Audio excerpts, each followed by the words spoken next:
ሮዛ ስለ ሉሊት ጋር ቁጭ ብላ አባቷ ጓደኛዋ ምን እንደሆኑና ለምን እሷን ሽማግሌው እንደፈለጋትና ወደዚህ እንድትመጣ እንደሆነች ትጠይቃታለች።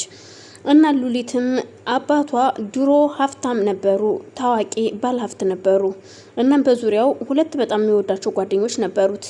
እነዛ ጓደኞች አባቴ ገንዘብ እንዲሰጡትና ሰጥቷቸው እንዲቀየሩና ሰርተው እንደሚመልሱለት ይነግሩታል። አባቴም በጣም ሀብታም ስለነበረ ከሱ ገንዘብ ለሁለቱም ጓደኞቹ ይሰጣቸዋል። ሰርተው እንዲመልሱለት ነበር ይሰጣቸው። አባቴ ያሁኑን ያርገውና ድሮ እህል መሬት ቆፍሮ ነበረ የሚቀብረው። በጣም ሀብታም ከመሆናችን የተነሳ እቤት ውስጥ ያሉ ጎታዎች ስለማይበቁ የእህል ጎተራዎች ነበሩን መሬት ውስጥ የተቆፈሩ። እነሱ ሁሉ ሙሉ ነበሩ። ጓደኞቹ ግን የዛሩብ እንኳን አልነበራቸውም። እናም አባቴ ነበረ ሁሉን ነገር የሚያደርግላቸው። ጓደኞቹም ሁሉን ነገር ካገኙ በኋላ ገንዘቡን መልሱልኝ ብሎ ሲጠይቅ ሁሉም ትተውት ዘወር አሉ። ጀርባቸውን ሰጡት ለአባቴ።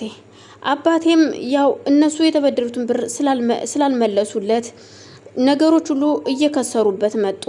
ስለዚህ የነበረው አማራጭ አባቴ ከሌላ ሰው ተበድሮ ብሩን የመስራት የፈለገውን ነገር መስራት ነበረ። እናም ከሌላ ሰው ጋር በአራጣ ይበደራል። ሲበደር አባቴ ከጎኑ የነበረችው እናቴና እናቴ ብቻ ነበረች። ሁሉም ትተውታል። ሁሉም ፊታቸውን አዙረውበታል። የሚፈልጉን ነገር ካገኙ በኋላ አባቴን ዕዳ ውስጥ ከተው ጀርባቸውን ሰጡት። አባቴም የተበደረው ገንዘብ በጣም ብዛት ስለነበረው መመለስ አልቻለም። የሚሰራውም ስራ ከስሮ ስለነበረ ምንም ለውጥ የለውም። ስለዚህ ሁሉም ነገር ከሰረ። አባቴ ዕዳውን መመለስ አልቻለም። ከጎኑ ግን የነበረችው እናቴ ብቻ ነበረች። ሁሉም ጥሎት ሲዘወር ሲል እናቴ ግን አብራው ነበረች። ሀዘኑንም ደስታውንም ስቃይ መከራ ፈተናውንም አብራው ከጎኑ የነበረችው እናቴ ናት። ከእናቴ ውጭ ሌላ ሰው የለውም አባቴ። ስለዚህ አሁን እኔን ሊያገባኝ የሚፈልገው ሰው ማለት እሱ ነው። ግን እሱ ሰው የሚገርምሽ ነገር እኔ ህፃን ሆኜ ክርስትና ስነሳ የታቀፈኝ መጀመሪያ ጊዜ እሱ ነበር አሉ። ከማማ ጋር ሆነው ነበር ክርስትና ያነሱኝ እኮ። ታዲያ አሁን ላይ እኮ ታዲያ አባትሽን ለመካስ ነው አንቺን የሚፈልጉት ስትላት፣ በፍጹም እንደዛ አይሆንም፣ ብቻ ግን አላቅም፣ ስለዚህ እነሱን መቅረብ አልፈልግም ትላታለች። እስኪ ለማንኛውም አሁን አዲስ አበባ መጥተዋል፣ እዚሁ ከኛው አካባቢ ነው ያሉት ስትላት፣ ሉሊት ትደነግጣለች። ግን ቆይ አሁንም አሳልፈሽ ልትሰጭኝ ነው እንዴ? ባለፈው ጊዜ እንደሸጣችሁኝ ስትላት ትደነግጣለች። ማለት ስለዚህ እኔ ሁሉንም ነገር ለዴቭ መንገር አለብኝ፣ ዴቭ ማወቅ አለበት እዚህ እንደመጣ ይሄ ሰውዬ ስትላት፣ በፍጹም ዴቭማ ማወቅ የለበትም፣ ዴቭ ካወቀ ሁሉን ነገር ያሰነካክለዋል ታውቂያለሽ። ስለዚህ አባትሽን ከድህነት የምታወጫቸው አንቺ ስትሄጂ ነው፣ አንቺን ሲያገኙሽ ነው ትላትና፣ የቤተሰቦችሽን ችግር ለመቀረፍ ከፈለግሽ ይህን ሰውዬ ማግኘት አለብሽ ትላታለች። ሉሊትም የሚያስጨንቃት ቤተሰቦቿን ማግኘት የቤተሰቦቿን ሕይወት መለወጥ ስለሆነ ሌላ ነገር እንደማያስብ ስትነግራት ሁሉን ነገር እንደምታውቁና ስታስረዳት ሉሊትም እሺ ብላ ተቀበለቻት። ግን የምትለው ሮዚ ግን ያሰበችው እሷ እንዳሰበችው አልነበረም። እሷን የሰጠችበትን ገንዘብ እንደምታገኝና እሷም ሀብታም እንድትሆን ስላሰበች ግዴታ ሀብታም መሆኔ ካልቀረ እሷን ሰጥቼ እኔ ገንዘብ ማግኘት አለብኝ ብላ ስለምታስብ ነበር። ግን ነገሮቹ እንደዛ አይመስሉም። በመነጋገር ሉሊትንም አሳልፋ እንደምትሰጣት ሁሉን ነገር ቃል አስገባች። እሺ አለች። ግን እንዳትነግሪው ይኸውልሽ፣ ለዴብ ከነገርሽው ዴብ ሁሉን ነገር ማወቅ አለበት።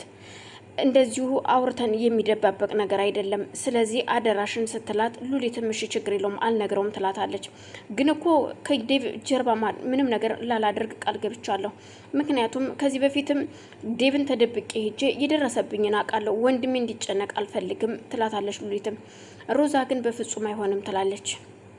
ዴቭ ይሄን ሚስጥር አላወቀም። እሱ ሌሎች ስራዎችን እያሯሯጠ ነው። ደግሞም እዚህ ጋር ስለ ባንቴሮም ጭንቀቱ ግራ ጋብቶታል። ባንቴሮ ለምን ተሰወረ? አሁን እዚህ ቦታ አለ ሲባል እንደገና ደግሞ ተሰወረ የሚባለው ነገር አስጨንቆታል። እዚህ ጋር ሮዚንም ሲጠይቃት ይሄ ሰው ምንድነው ብሎ ሲጠይቃት እኔ ምን አውቃለሁ፣ አንተን ሊያጠፋህ የሚፈልግ ሰው ነው። ስለዚህ ይህንን ሰው እዩልህ ማመን የለብህም እንዳታገኘውም ብለዋለች። ሞገስም የላከው ሰውዬ ምን እያሰብክ ነው? እንዴት ነው ሲለው ሰዎች በዙሪያችን አሉ። ሰው በእጅ የሰው ህይወት ጠፍቷል። ያ ሰው ደግሞ የሞተው ሰው ደግሞ ፖሊስ ከያዘው ዝም ብሎ እንደማይጠብቀኝ ታውቃለህ። ስለዚህ አሁን ላይ ያለችዋን እልልቷን ማለትም ሮዛን ተጠቅሜ ሉሊትን ማግኘት አለብኝ።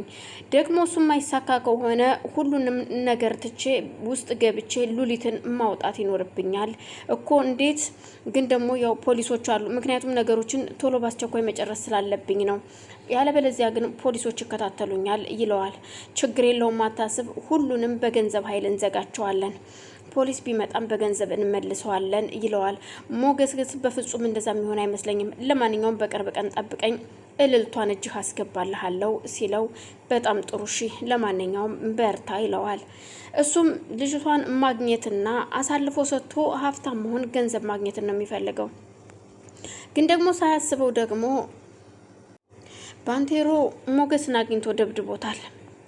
ይህንን ገና ሰውየው አላወቀም። ባንቴሮ እንዳልሞተና በህይወት እንዳለ ሮዛም ተደውሎ ተነገራት። ምንድነው ነገሩ ብላ ስትጠይቀው ባንቴሮ አሁንም ጥሩ ተጣጥሮ ተነስቷል፣ አልሞተም። ስለዚህ ተጠንቀቂ፣ አሁን ከዚህ ጋር ይችን ልጅ ቶሎ አውጥተሻት መሄድ አለብኝ ይላታል። እሱም በጣም ጥሩ እሺ ትለውና ትስማማለች። ያለን አማራጭ እሱ ነው፣ በቃ ችግር የለውም እሰጥሃለሁ ትለውና ሉሊትን የሆነ ቦታ ደርሰን እንምጣት ብላ አባብላ ከቤት ታስወጣታለች።